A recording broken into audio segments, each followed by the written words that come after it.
Okay, now starting with the business architect course, first things first is like it's a 1 month course, right? Which will be done. Let's say there are different modules or there are different courses or topics that will be covered as part of classroom training, followed by some challenges or let's say exercises that will be helping you guys to understand more or get things clarified more what is taught in the classroom, right? So that's why it is a 30 business days course, we would say, right? But again, I mean, one or two classes, I mean, less or one or two classes more, that again depends upon the availability of everyone and then the sessions, right? That can happen. But the overall, the course content, if you see, this is the course content where the course is specifically that's segregated into 7 major topics. One is Pega Express methodology, right, where you get to understand. I mean, just give you an overview of the course content, right, before we start with the main demo and all. So the Pega Express methodology, helping you to understand the different phases of Pega, the best practices that are followed in Pega, right? As a business architect, you need to ensure that the best practices are followed, right? Or what are the best practices that is followed in Pega projects? And there are some user story or as a business architect, or you need to deal with the backlogs and the user stories, right? In combination with product owner. Then there are the DCO capabilities in Pega, which actually helps you in capturing the requirements and refining those stories, then doing the playback sessions with the business, then the end user trainings and all. So these are part of this Pega Express methodology topic. Coming to the second one is the case management, where we actually define the case lifecycle design, or we see more into the case management capabilities of Pega, which is one of the major features which Pega provides in terms of workflow or modeling technique and all. So that we look into what are the different capabilities that can be achieved using the case management for each project, right? Using Pega. Then coming to the next topic is the data and integration, where we'll move more into how the data is configured and what are the different, the topics related to data objects, data relationships, data fields. This might sound a bit of technical, but again, I mean, as a business architect, at least you get to know about or at least you need to know about the overview of these topics at least. Coming to the security part, it's about user and role assignments or user management, or how the users are getting created or how the access is provided to users or different personas, if we say it in Pega terms. Then coming to the next topic is the user interface, where we get to customize or you get to see the capability around the interfaces and the dashboards, the portal content, and how do you configure the user interface in Pega applications. Then coming to the next one is the Pega Estimator for sizing an application, how Pega Estimator is used, or managing the application development using, I mean, where we use Pega integrated tools for capturing user stories, bugs, feedbacks, that is part of application development, followed by reporting requirements, where we try to understand what are the different reports and insights related capabilities that Pega has. And finally, we end with mobility, right, where we get to see the capability of Pega using mobile preview, or where we can design mobile app channels on a basic level, right? If there is no requirement of creating an iOS or let's say Android application specifically, then we can extend what we have in the application in a user portal. We can extend that as part of the mobile application using Pega mobile preview. So that with that we end the course, right? So this is basically a 30 business days course, weekdays course. Oh, Any confusion or any questions so far? yeah, one questions on this user interface. When you say actually low code app builder and all those things, right? Hmm. Hmm. Uh, and there is one specific requirement to build some pages as per customer layout. There will be some fields and all those things, and we Right. have to build as per the customer requirement. So when we Mhm. say user interface, right, are we referring to those custom pages, or it is a standard user interface that we are looking into? It is where we basically see in a dashboard, let's say in a dashboard or in a application portal, right, or in a portal where back office agents or users will be using. So there are on the left hand side, if you see, there's a navigation pane, right, where you get multiple options, starting from creating or initiating a service case, starting from let's say different options like seeing my work list or different options, right? Configurations and all.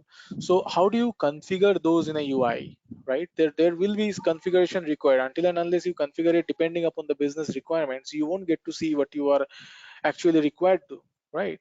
Then there is this dashboard view where, let's say, manager would like to have a high level, let's say, visual representation of what is happening in the cases or what is happening with the cases in the application, right? So how do you configure the dashboard, right? Then coming again to the portals, right? Then there are different, let's say, in the mobile application, or once you are in the mobile preview, you see the application in a mobile channel, then you have those different swipe actions. I mean, the layout what we get in the user portal is not the same when we have that in the mobile app, right? You have a much compact view or something like that, right? So how do you configure that? That will be covered under user interface section.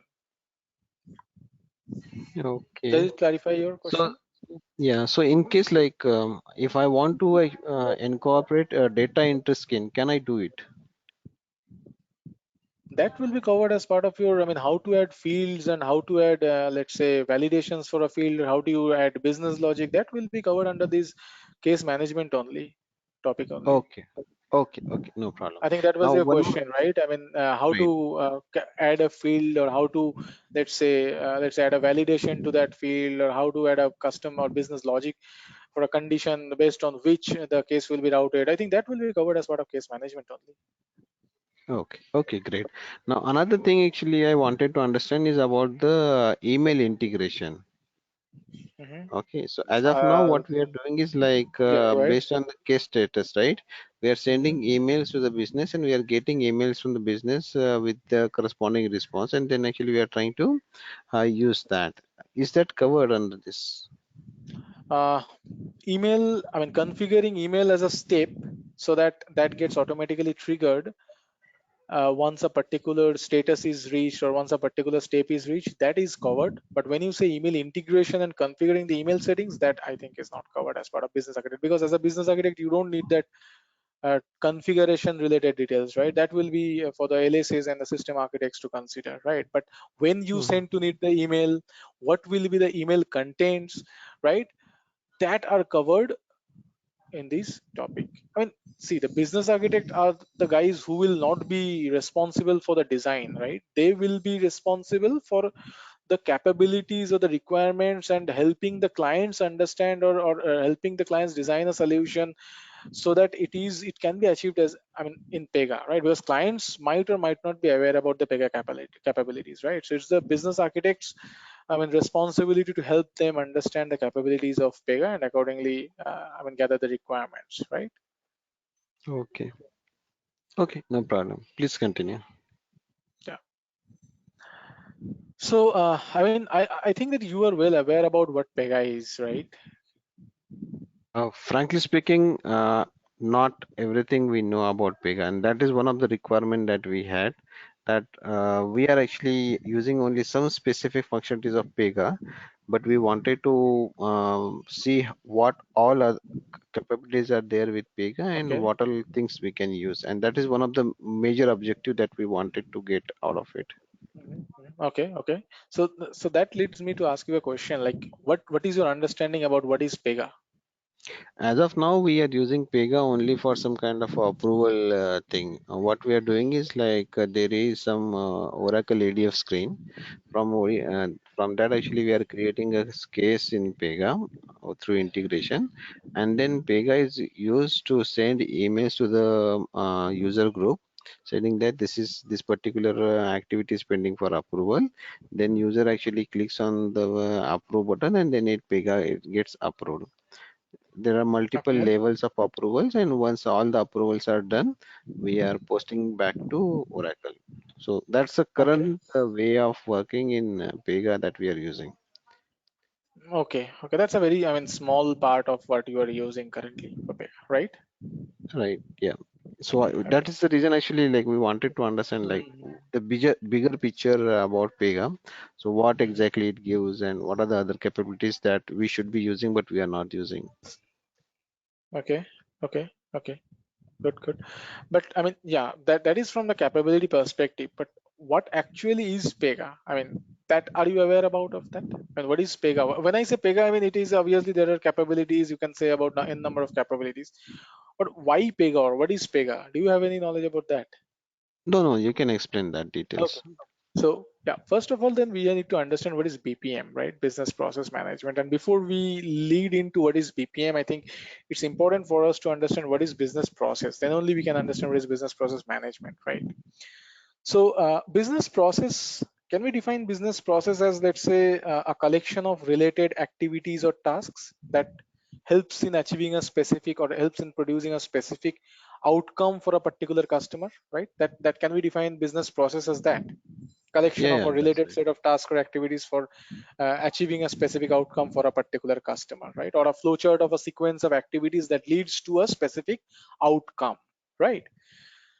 So then what is BPM? If business process is that, then isn't BPM can't we define BPM as a systematic approach to making that workflow more efficient by adapting to this ever-changing environment and automating the process? I mean, ideally, the main objective of business process management is to automate the organization's workflow and processes, right? Because and more we are moving towards automation, so it's a methodology or a discipline which actually helps in managing the organization's workflow in a systematic approach, right? Or a method which is used to basically discover, model, analyze, measure, improve, optimize. That's the theoretical part, right? So what is the goal of BPM? Before we move into PEGA, first let us understand these, I mean, basic things. So goal of BPM basically, as I mentioned, like to move ahead from the manual intervention and move more and more toward the automation, right? Why is it so? Because more and more business organizations are looking to get their product faster to market, driving efficiency, reducing cost, and reducing the effort, right? When I say effort, it is a development effort and all, right? So in order to increase the efficiency, performance, and agility in day-to-day business operations, we need to automate certain processes, reducing the manual intervention, which will eventually lead to reduction in the misunderstanding or any human errors, right? So that is the ultimate goal of BPM. Now there are certain implementation steps through which, I mean, BPM can be implemented as a technology. So before we move into the implementation steps, it can also be considered as the point of connection, or within a company, the point of connection between the line of businesses and the IT, right? Because initially what happens is, like, following the traditional approach, the business used to work in a silo mode and the IT team used to work in a silo mode, right? Thus creating a disparate mode of communication, right? So in that case, BPM helps in bringing the teams collaboratively, right? And it positions itself as a point of connection or communication between the line of business and IT team. Now, as the software development lifecycle, you must have known or you are aware about those different steps, right? I mean, in the SDLC model, like we have the inception, we have the initiation, then we have the inception where this system concept is getting developed, then planning, followed by requirement analysis, design, development, integration, testing, implementation, operation and maintenance, disposition, all those things, right? So how do you, keeping that in mind, how do you implement the BPM, right? So any BPM tool can be implemented following the certain steps which is mentioned. Like first we try to analyze, right, to discover the different processes, right, that can be created to meet the business or achieve the business outcome or meet the goal, right? Then we design the process. I mean, first obviously we try to empathize and then try to understand the as is process of the business, right, where we do analysis and then we try to understand that existing process. Then we design in the form of a workflows that might include, I mean, human to human or system to system or between human to system interactions in order to design a to be process, right? So once the process design is ready, then we can model the case lifecycle design where different, I mean, the different input values or different, I mean, let's say personas or channels or whatever is involved that can be modeled, right? I mean, the case lifecycle design in PEGA, what we say. Starting that a process model can be executed using business rules engine. I mean, obviously, you with the data and with the case lifecycle design, there should be certain business rules which will govern the execution process, right? So is the that's termed as the business rules engine, which actually runs on the back end, and there are business rules that are incorporated or added as part of the case lifecycle design, which helps in executing the flow depending upon those rules. Then once the execution is done, there's this monitoring process monitoring that is done in order to understand the performance or any errors and what are the improvements required, right? I mean, the data collection part or the data reporting part, and based on that, the optimization is done, right, based on whatever report is gathered, correct, so that in order to improve the solution can be improved in order to maximize the value and satisfy the business, right? That is the whole picture of bpm, how bpm helps, or what are the implementation steps of bpm. Now coming to pega, what is pega now in terms of bpm? So Pega can be referred to as a BPM tool which supports low-code model-driven application development. Right now, a few minutes back, you were also mentioning about this low-code environment which Pega has, right? So why do you think that it is called low-code environment? Any idea? Yeah, it seems to be some just drag and drop thing. Okay, I hope so. I yeah. think it's generate So, the code backend, right? When you do but yeah, there is obviously a code that is running in the backend. That's very fine. That's very true, and that's fine. But when we say low-code model-driven application development, we don't want to refer anything about coding or something like that, right? I mean, the answer that was provided, sorry, I couldn't get that who provided the answer. That's my bad. But I mean, when we say that it's about drag and drop or more about configuration, that's actually correct. That's why we term it as a low code model driven or low code model driven application development, right? Let me skip a bit of slide and show you this image first. So if we compare traditional approach versus Pega approach. So remember, I mean, 15, 20 years back when the application is required to be developed, or when we are having this discussion with client that this is the requirement or this is how the application needs to be developed. So what did we do? We initially started gathering the requirements, right? And itself it took around 2 to 3 months to gather the requirements, or even more, following the waterfall approach. And then there are huge lines of coding that is written, right, using Java or any other programming language, right? So on the left hand side, if you see, there's this traditional approach where we used to write thousands of lines of coding in order to develop an application. We have moved from there to this business or this visual representation of workflow driven approach or model driven approach. Let me expand this view and put it in a slideshow mode. I think that will help to better visualize things. Yeah.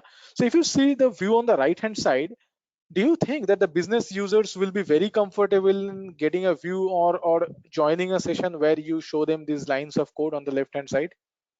I believe no, right? Correct.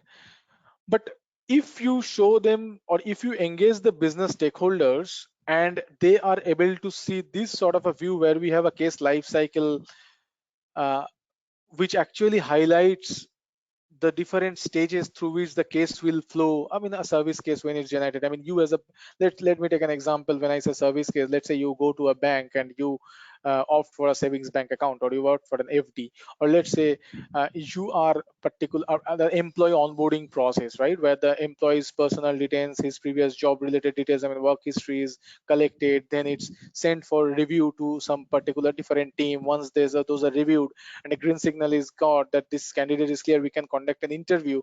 Then the interview is scheduled, and then once the interview, depending upon what is the performance of the candidate in the interview, the decision is taken whether to accept or reject the candidate. And once the candidate is accepted, an offer letter is sent to them. So it's a complete flow, right, which the business is able to see, is visualize, rather than trying to understand what is written in a code.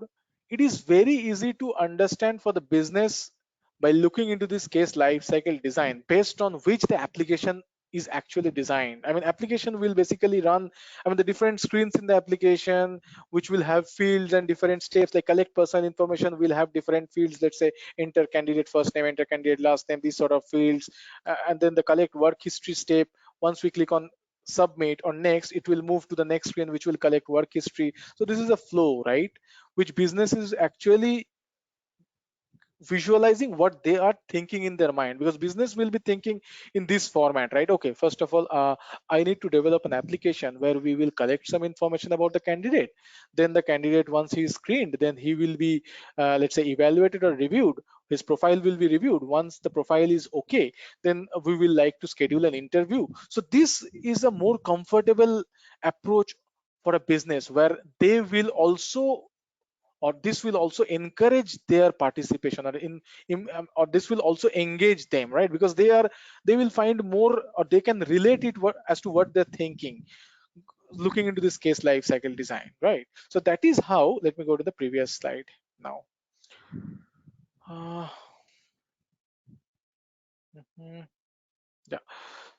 So that is how Pega actually helps in a model driven application development. When we say model driven, it's a workflow model which will uh, try to design the application following a case life cycle design, right, approach.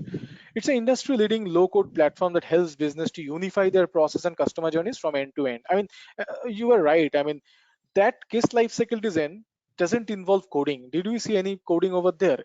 It's a wizard, or it's more sort of a configuration where the non-technical users can also create a case lifecycle, or quickly design that case lifecycle and present it to the business, right, and engage them or get their feedbacks, right? So that is where that is what it means by low code model driven application development. Now, why Pega?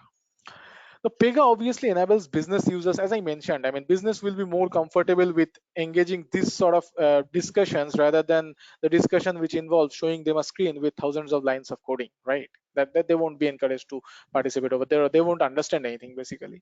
So this, and Pega, what it does is it provides a visual model, or it provides a visual space where business and IT both can work together. They can collaborate and work together and configure the applications, right, instead of writing huge lines of code. It provides a visual model to capture the business requirements that is directly captured using Pega's, secret sauce, which is DCO, directly capture objectives sessions. It allows business and IT stakeholders to think and view applications in a way as business users think and actually view them, because business will be thinking in that manner, in a flow type of manner. They won't be thinking about that code, right? It automates the process to reduce customer wait times. Obviously, Pega has those default guardrail and best practices, which ensures that the best coding practices are followed and ensures that the quality and scalability of the application is maintained. Then there are default frameworks or ready to use frameworks or capabilities in Pega, which can be extended as one or more pre-built applications itself, so that business can directly use them, and it eventually leads to reduction in cost and time and development effort, right? And Pega can be deployed on premises and on cloud, right? So these are few of the areas I think you can say when somebody asks you why Pega, right, as a BPM tool. Now, at a glance, if you see how Pega as a business process management actually helps in really making an impact and building for change, right? So the key challenges that Pega caters to is like improving the existing process efficiency, visibility, and solving or ability to solve critical business problems, right? Flexible, easy to use, understand business solution that actually helps innovate business and differentiate in this fast changing market, right? So what does Pega provide as a solution? So Pega as a BPM tool helps in simplifying and automating the organization's process that I mentioned a few minutes back, so that there can be reduction in cost and the improvement in the business agility is achieved. Now, its unique build for change technology actually helps in delivering repeating solutions. When I say repeatable solutions, I actually mean about reusability aspect or scalability aspect, right? Because let's say I, as a business, I want to start by building an application which caters to the people of India, right? But at the back of my mind, I have also this thinking that, okay, let's say after 6 months, I would like to extend this application so that it can be used across different countries in Asia, right? So in that case, I don't need to build the applications from scratch each time, right? So there are these I mean, this is possible using this Pega's layered cake approach, where you get to reuse particular frameworks or reuse those particular portion of the application, so that you only get to configure the implementation layer or the top layer, so that it can be catered to the particular business need when you try to build the application or release the application for different countries other than India. Are you getting me what I'm trying to say? Or do you have you any questions? Actually, when it Yeah. comes to application, right, Hmm. Hmm. application framework, you are Hmm. basically showing the comparison, right? It's a low code and Right, it's right. I mean, case I'm management. I am not trying to show a comparison with how it is differentiating or what are the differentiating factors from other BPM tools. I'm just trying to emphasize or focus on why we can, or why Pega is a market leader, or what are the major features or major capabilities which Pega provides or Pega has, so that it can be used as a BPM tool, right? Or it's a leader in the BPM So tool segment. my question was basically when you go to that particular slide, right, application case management. This one you So are you are saying the next slide, basically this one. yeah, you are basically mentioned that something collect personal information and work history stuff. Yeah, this one, this diagram you are referring to. Let me go to it. Yeah, this is the diagram you're Yeah, referring to. Yeah. this Hmm. one, right? Hmm. So here, what do you mean collect personal information and work history? These are So different it states. has to be So, triggered from some other application, or users can log no, in no, and no, no, no, enter no, the no, no, no. information. User, I mean, see, when I am trying to build an application, which let's say the application name is a onboarding application, right? Where we will be creating I mean, in your organization, when an employee is onboarded, obviously there's a record or there's a string of records or string of activities that are associated with that particular user's onboarding, right? Let's say you are applying to a new organization, right? So I want to build an application which will actually help me in keeping a track of a employee's life cycle, whether he is ultimately landing into my organization or not. That's a different issue. I want to create an application which will help me in track the employees or the upcoming employees entire life cycle, starting from the point of interaction with the employee when we try to collect his resume and try to gather certain details, till the point the offer is released and he confirms the offer, right? So how do we do that? We do that by creating a service case, right? That can be achieved manually, or that can be achieved via some integrations with, let's say, let's say some email is received, right? And from that email a case can get created in the system, right? So if you're using a, let's say, Amazon, right? There's a particular order number which you receive at the very end when you complete the order. Based on that order number, you track that where your products are, or what is the exact status of your product, right? It's a very common experience for all of you, right? So what are the steps through which you or through which this case is created basically? So you cannot see the case, or you do not need to see the case. A case gets automatically created at the back end when you browse the products, when you enter the payment information, or when you confirms the order, right? Then you are presented at your screen that thank you for your application, your order number is this. So that basically creates a case at the back end which helps in tracking of your life cycle within that, or for that case, or within that Amazon's, for that particular order. Getting my point? Yeah, yeah, that's correct. So basically, my question was, whenever you are defining this particular workflow through case Mhm, type or mhm, something, right? mhm. So in the collect information, correct, collect personal and collect Right, personal information and work history. So that right, application you were basically mentioned in the previous slide, no? There is a pre-built framework and application right, layers you can right, right. reuse it, right? Mhm. So can users log in and browse any Exactly. files to that particular file, or they need to enter one by one? So all that uh, options are there, like browse the it depends. files, upload the It depends. files. It depends. It depends. You can attach or upload attachments, right? Like What do you the mean by Pega can browsing read files? what is there in the What do, file and initiate the case. it can, Like it user, can, they have it some. can, I it have can, 100 it can. employees' personal information. I'll try to Right, browse the file, right, and Pega right. can able to read that particular file and initiate a case. That will again require a bit of customization, I believe, right? That will again require a bit of customization. But what you can do is, let's say you attach that file and send an email to a specific email ID with a specific subject line, right? So based on that, Pega will able to read the information from that email, and based on the file, it will create a case.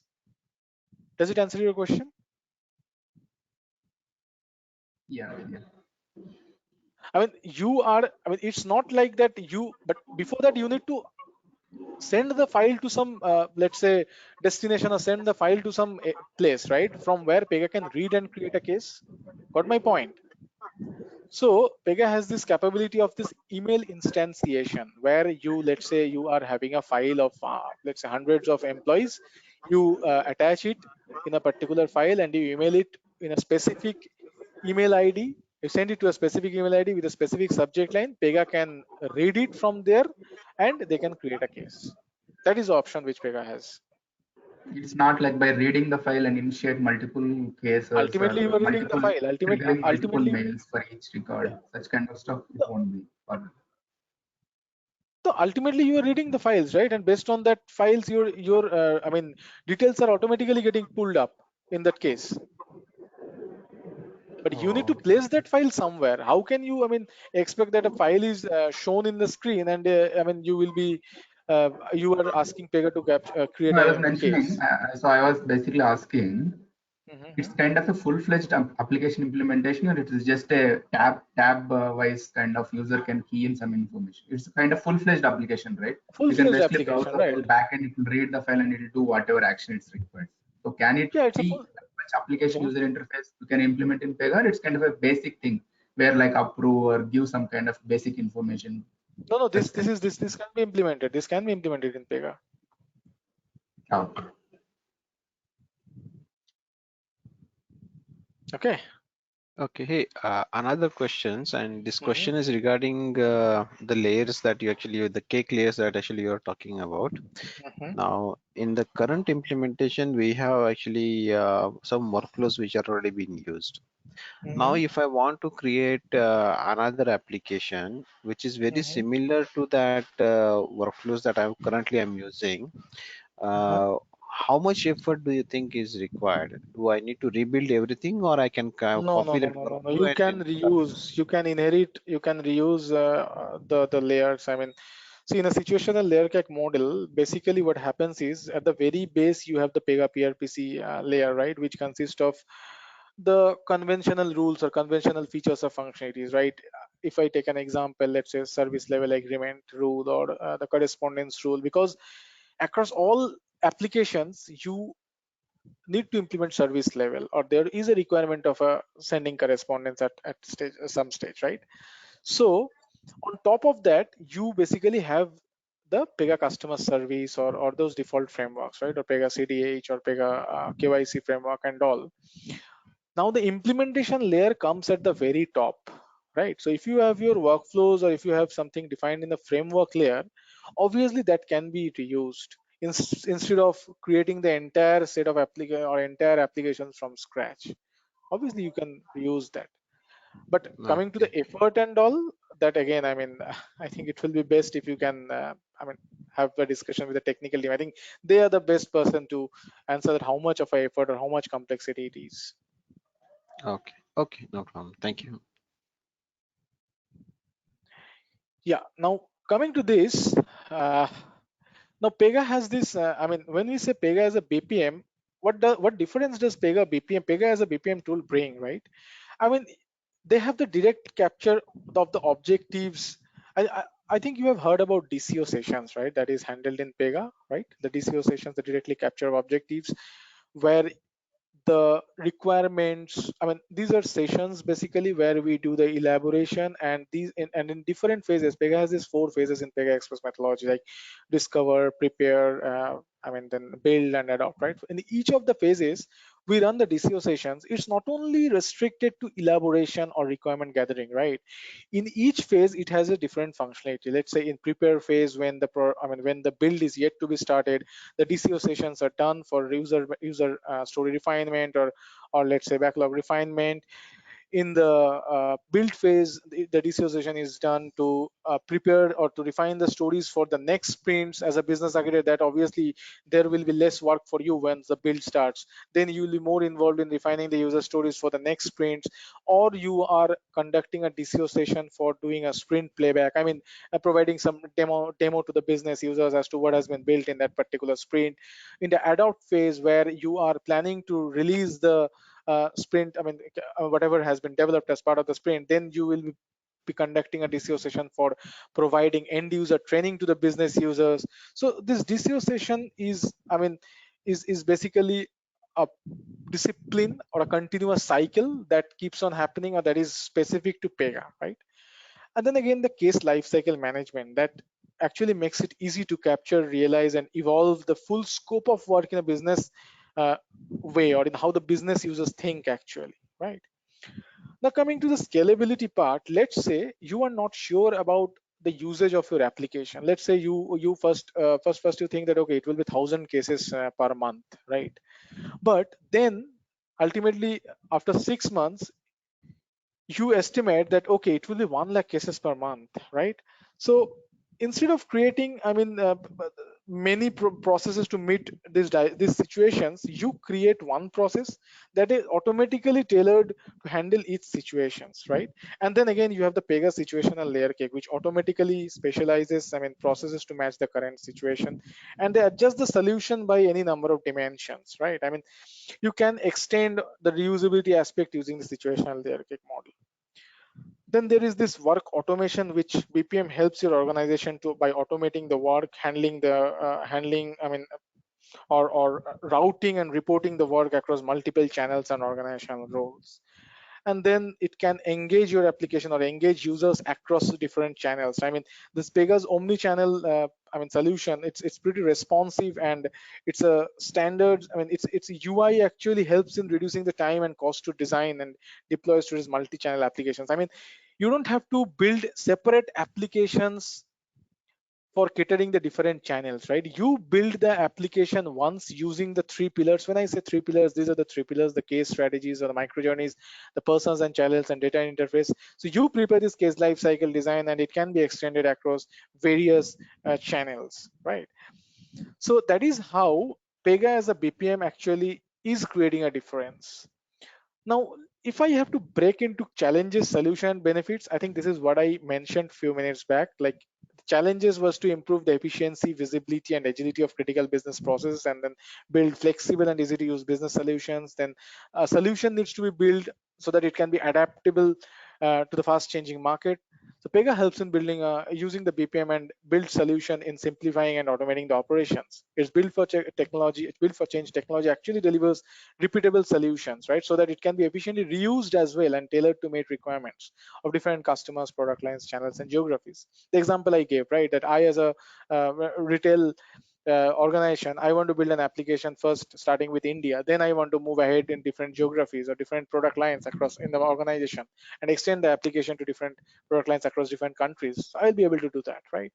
And what are the benefits achieved as a result? I mean, obviously reusing the application will eventually lead to lesser development effort and reducing the cost and improving the business agility, right? Now moving to these three Is this Pega pillars. runs on cloud? Sorry. Yeah, please. So is this Pega runs on cloud? It is both on premises and on cloud.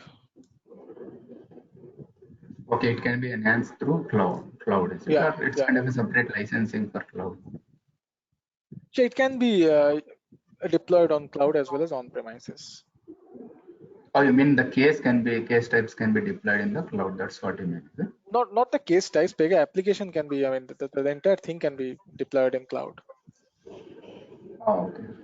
So how this licensing, you mentioned reduce cost and improve business agility, right? So how this licensing will work based on the case creations or like email? Imagine, imagine that you have an application catering to India, right? Again, you want to build an application catering to China.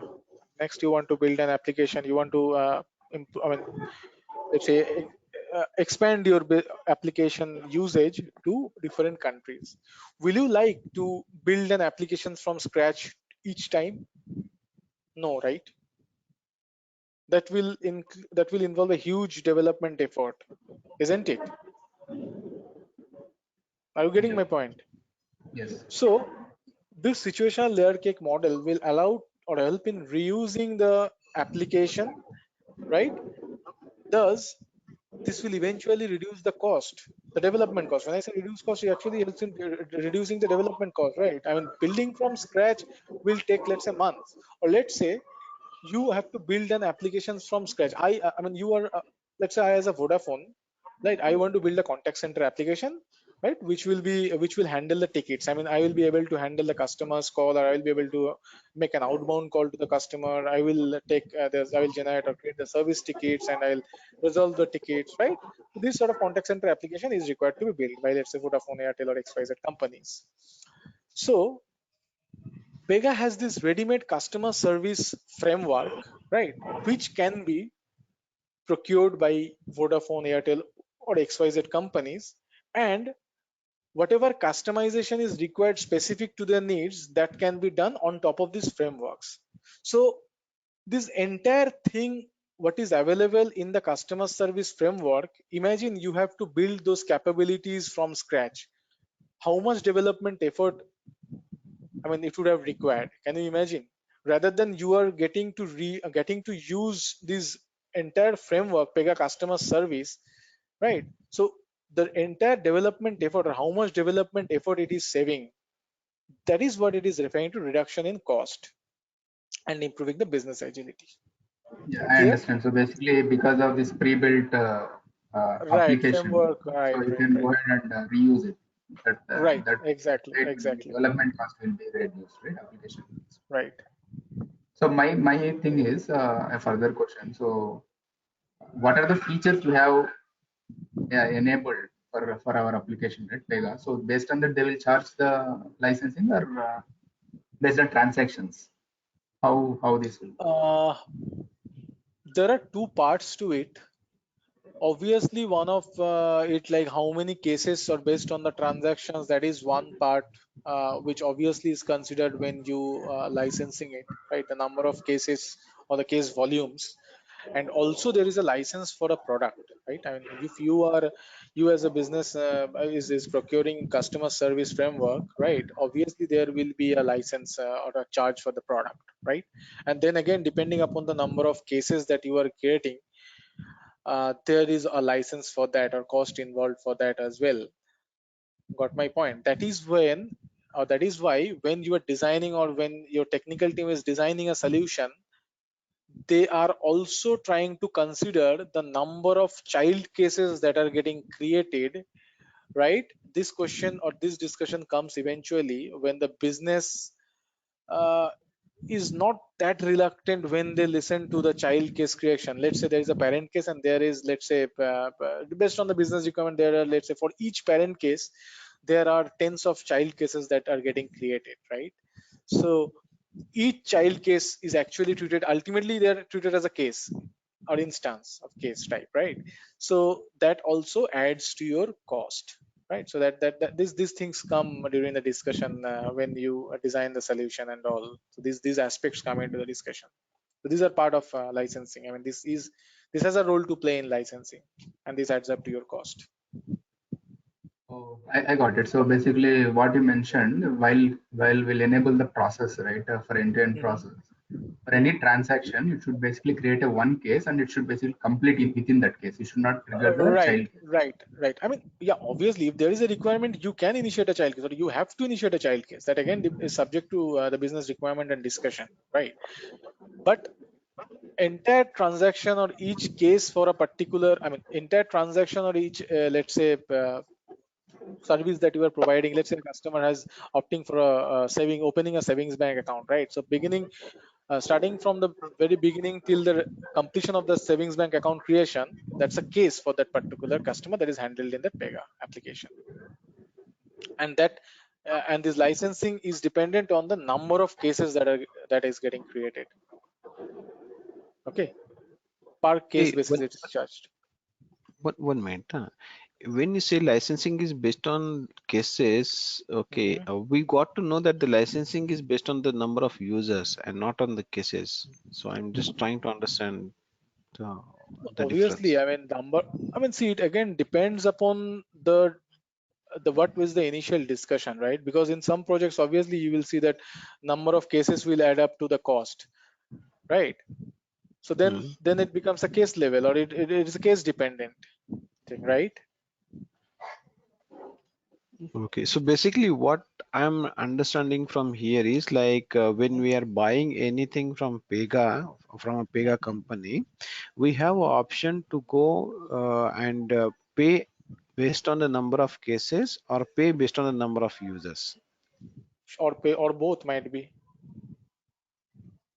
Okay, It again depends upon how the sales team's capability, isn't it? okay, okay, no problem. Because Then there this is is like a, little bit, yeah, go ahead, go ahead.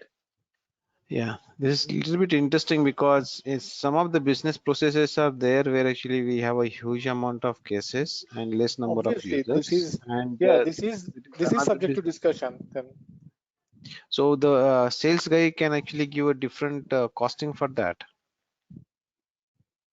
I mean, It's yeah, that is again subject to discussion between the what the sales team and then the business team actually has agreed upon, right? But uh, I have experienced projects where, I mean, there are, let's say, for each case there are tens of or dozens of child cases that gets created for the parent-child relationship, if we consider.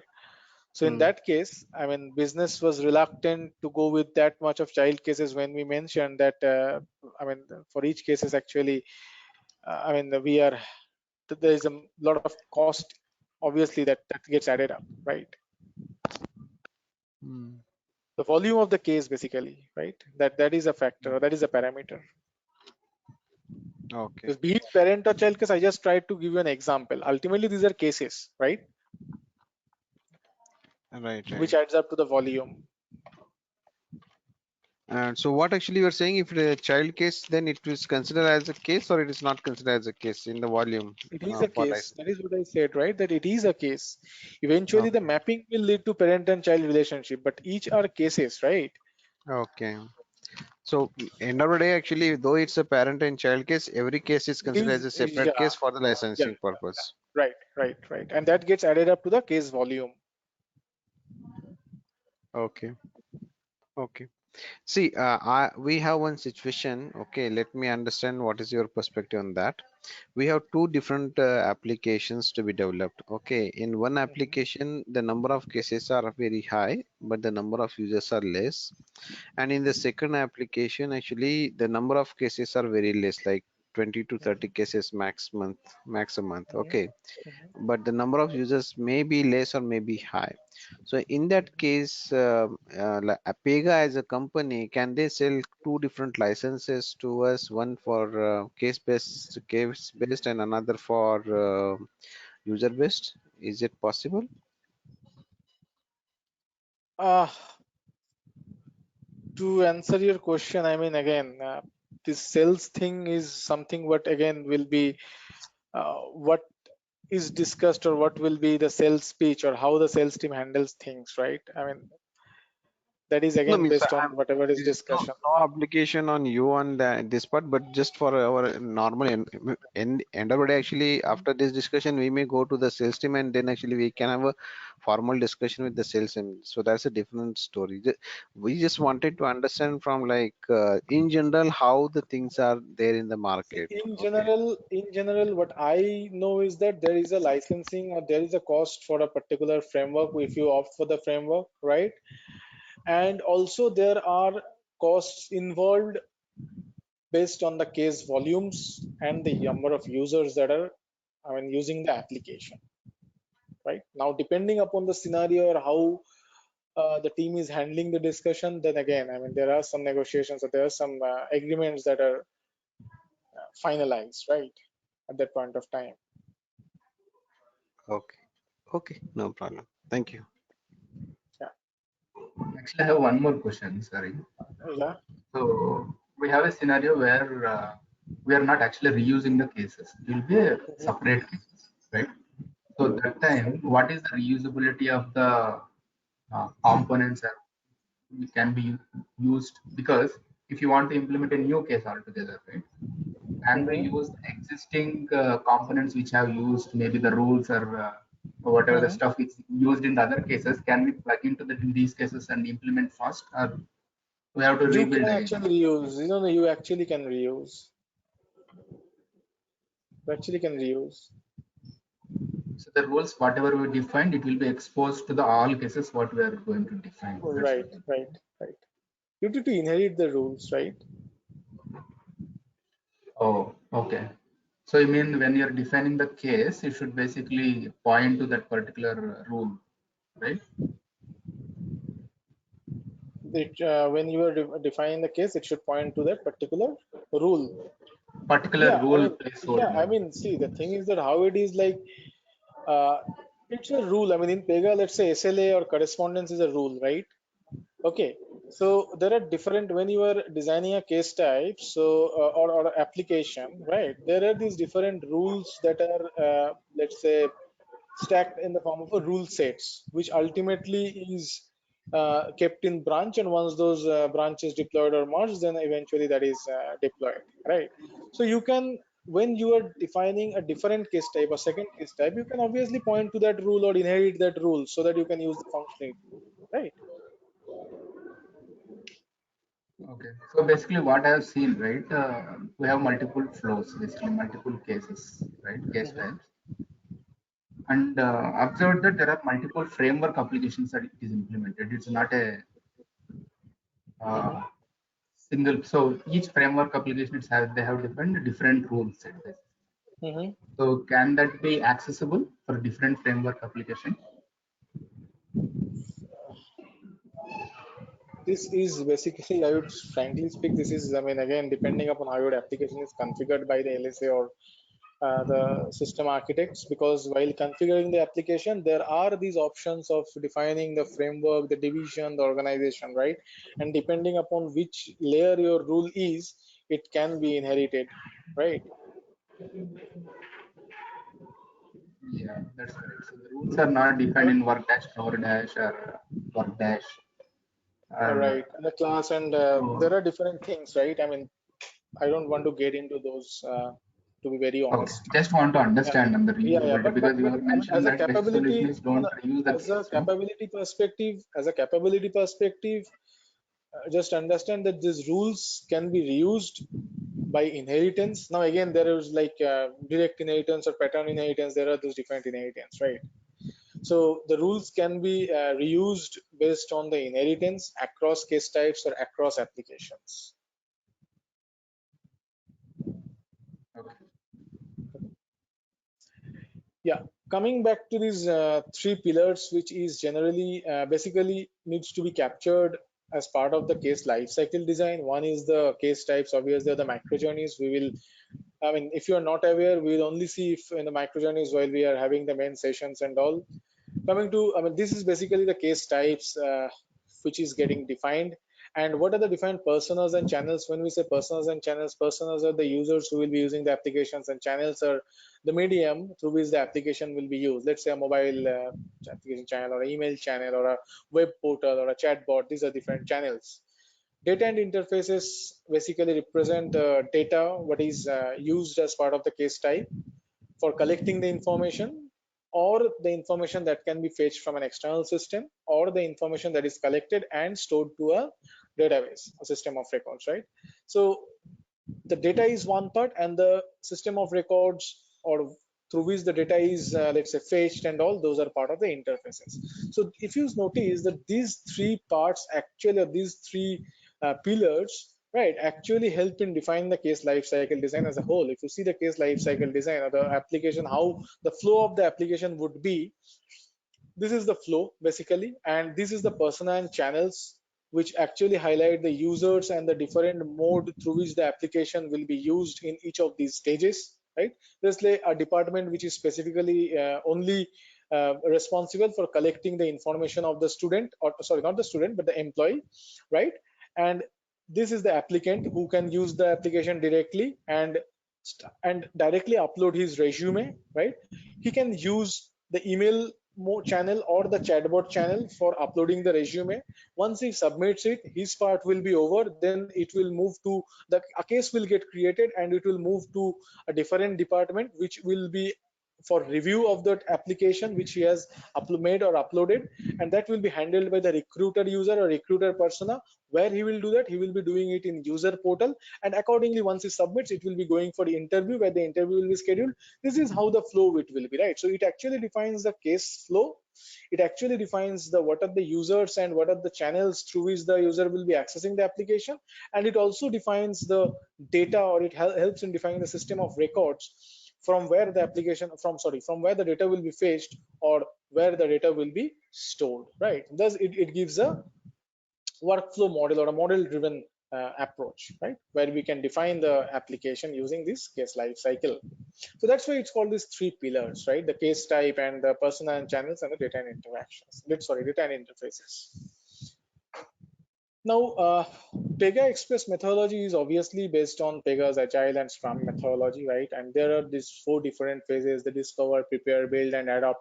Just in a software development life cycle, we have those different stages, right? So combining them and keeping in mind the Agile and Scrum methodology, we have this Pega's Express methodology built on top of Agile and Scrum, and we have these four phases in where in the discover phase you try to think on the or decide the micro journey. You try to capture the three pillars, obviously with discussion with business team and all, and you try to estimate and size your project.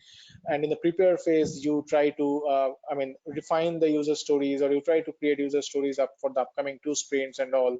But in the build phase, based on the user stories that are refined, the build and part of the sprint planning sessions, so you take that up in a sprint and you build that. The development team builds that functionality as per the user stories, and as a business architect you are involved over here in refining the upcoming sprints user stories. And in the adopt phase you basically prepare for go live and all, right? So this is a continuous cycle which keeps on happening in each sprint, right?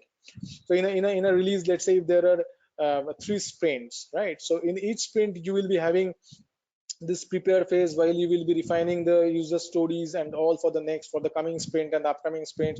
Your build will happen and test will happen, and the playback sessions will happen. The release, the sprint, whatever is built, or the functionality which is built in that sprint, will be deployed to some staging environment or the next or the higher environment. So this is a continuous cycle that will happen, right?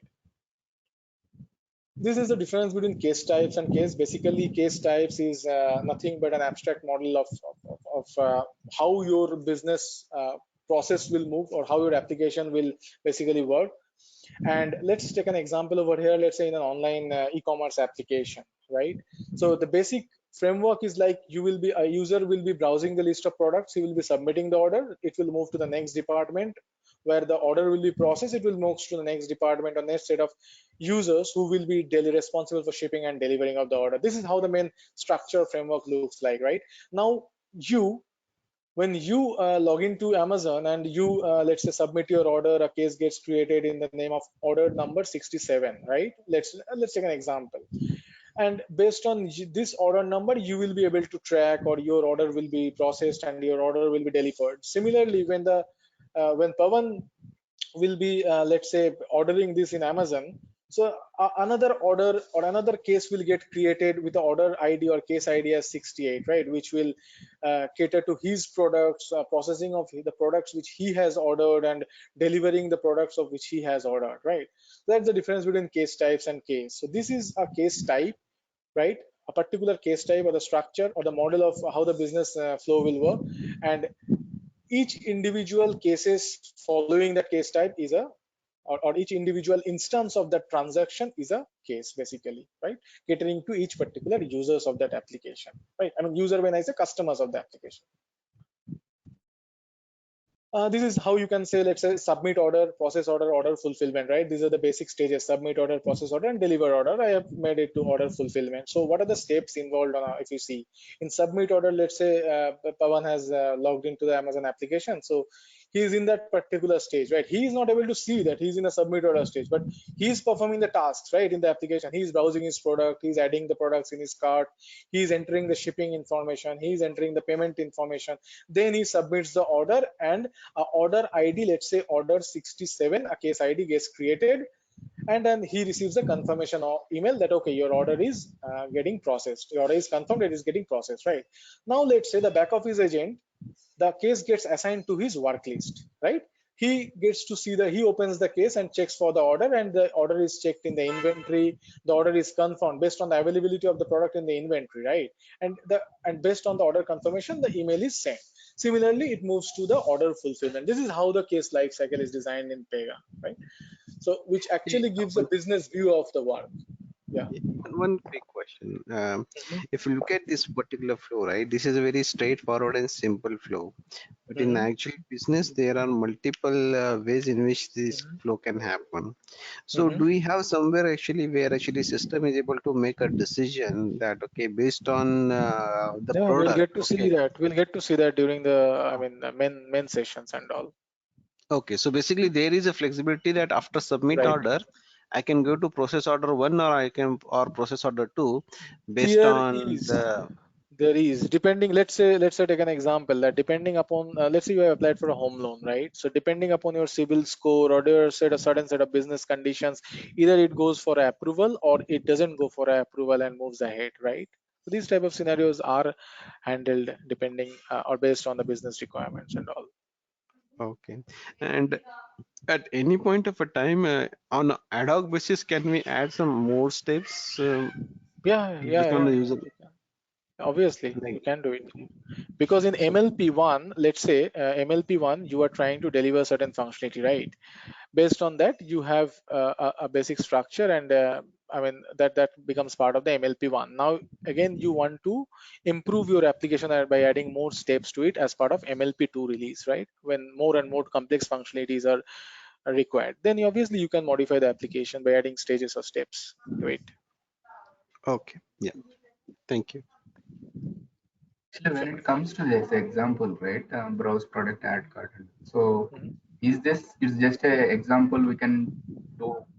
It's kind of a steps can be, or it can be done in Pega, like a browse product ad card, enter shipping information, all that This stuff. is Or just an the example. This Pega is just an process will start example. from confirmation mail. Sure. I Yeah. mean, this is just for an example. Anyways, if this enter employee information or enter shipping information, right? This is just for example. I mean, obviously, these are different steps because in the first screen, what you see, you get to see the different products, right? Which are basically fetched from the product database, let's say, or product repository, right? Then you add the product, add the cart, right? Basically, we can club these two in a single screen. So these are different tasks which are created. I've said it as an example, but again, yeah, I mean, when we get to see the For exact example, if you deployment. have a marketplace, if you have online marketplace in our Mhm, company, mhm, and through portal, once they submit the order, the mhm, marketplace like the UI, maybe mhm. any ATG commerce or something, it can initiate something to Pega and then the process will trigger. That's what you mean. This can be handled directly in Pega, or it can be initiated Somewhere outside of the web somewhere application outside, and and the case needs to be forwarded to Pega, depending upon the scope of the requirement or scope of what the business requires, right? If the business has any then existing end-to-end life system, cycle item, it can be managed in Pega. That's what you mean. right? And the check inventory, check order, again it will touch base into some other application and again get the status back, and then it's kind of a coordination between the Then, applications. then I think a lot of integrations will be involved, right? Isn't it? I mean, if you are using another application where you let's say send a request every time and you just try to manage a life cycle, I mean, just for status check and confirmation emails and part, I mean, then again, I mean, you need to query that database and you fetch those details in that, or you need to handle a chunk of the application in that existing or legacy system, and you just do a integration, you just get the details back in Pega about the status of the order and just send a confirmation email, right? Then two things: you are not using the full capability of Pega, and another thing is a lot of integrations will be involved, right? Okay, okay. Now my question is basically, yeah, I understand. So we have a MDM application. have MDM application, right? By using touch base with Pega, can it be integrated to multiple applications and Yeah, it can be. It can be have, integrated. Can be integrated. yeah, with low code we can do that. Okay. I think we are well over time. Yeah. So yeah, just I'll quickly touch on why CPBA, or the CPBA course is basically, I mean, for the business architects, I would say, right? I mean, when I say business architects, it's specific to understanding the functional part and capability. When I say capability, like case management capability, or what are the capabilities that Pega as a case management tool provides, right? Then what are the capabilities coming to UI, let's say UI, or what are the capabilities related to security and all? I mean, that is what is provided. And CPBA is basically mandatory. I mean, in organizations, it's mandatory to get yourself enrolled in Pega projects as a business architect. This certification, right? You get to learn and apply the Pega capabilities. Let's say in a discussion, the client is not aware, so you will. It's the onus is on you to help clients understand with the Pega capabilities and all, right? I mean, if you are well aware about the Pega capabilities, then you will be able to use the Pega terminologies and concepts and drive the DCO sessions, right? And engage more with the customers, or engage the customers more during the workshops more efficiently, right? So that is, I mean, the importance of having CPBA sessions, I mean, the course and the certification. Well, and this is Pega versus competitors, just a quick, I mean, quick visual representation of where Pega stands in terms of market leaders. So it is a market leader in end-to-end work management or case management and all. Yeah, that was all I had to show you in demo. Okay. Hey, thanks for the demo. One quick question. Okay. Mhm. What is additional thing in technical certificate than this in BPA certificate? So what's delta between these two? See this, if you obviously, I mean, there are, let me give you a clear picture.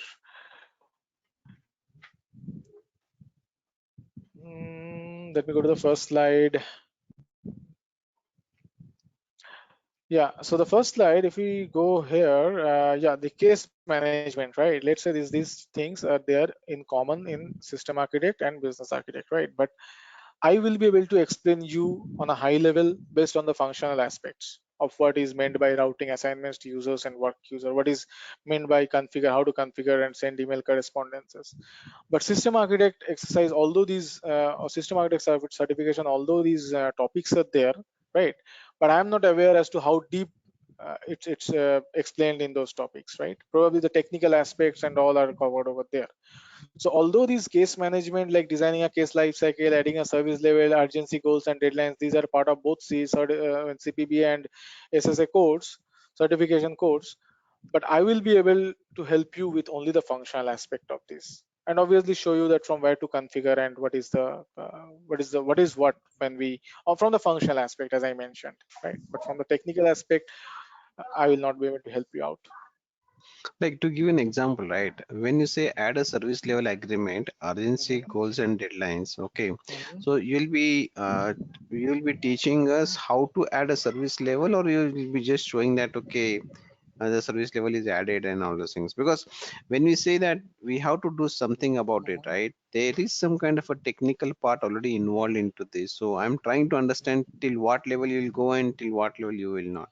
See, the thing is that when we say service level agreement, urgency goals and deadlines, so the chapter itself says what are the different types of SLA, what are the levels of SLA. When we say levels of SLA, it's the urgency, goal and deadline, and what is urgency, what is goal, what is deadline, right? There is a challenge or there is a exercise part to it as well, where we can touch how to add a service level to a particular case or to a particular step or assignment, let's say. That part I can show you. Got my Okay. point? Is it clear? I mean, there is a follow-up exercise after each topic, right? So in the exercise, what we will be showing is, or what we'll be touching upon is how to add a service level or how to configure a service level. That is what I can touch, or that is the scope of CPBA. What I shouldn't say I can touch, that is a scope of CPBA, right? But if you want more technical inputs, or I am not aware that what more or additional things are shown in the system architect course, because I haven't seen that, right? Okay, okay, okay. No problem. Or Now, let's say the configure and send email correspondence, right? I'll be able to add a step, automated step in the name of send correspondence, and I can show you that from where the step is can be added, right?